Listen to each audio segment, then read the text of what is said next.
నేను శ్రీకృష్ణదేవరాయలను అత్యంత ప్రసిద్ధి చెందిన విజయనగర సామ్రాజ్యాన్ని పరిపాలించిన చక్రవర్తిని.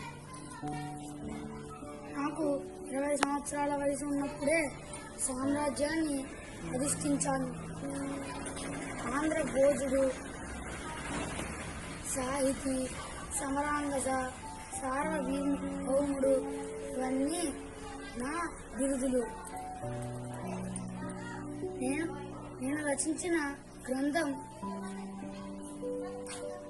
ఆముక్తమాల్యద. తెలుగుదేలయన్న దేశంబు తెలుగేను, తెలుగు వల్ల బుండ తెలుగోకండ ఎల్లను కొలువ, నెరుగవే భాషాడి దేశ భాషలందు తెలుగు లెస్స. అన్ని భాషల కన్నా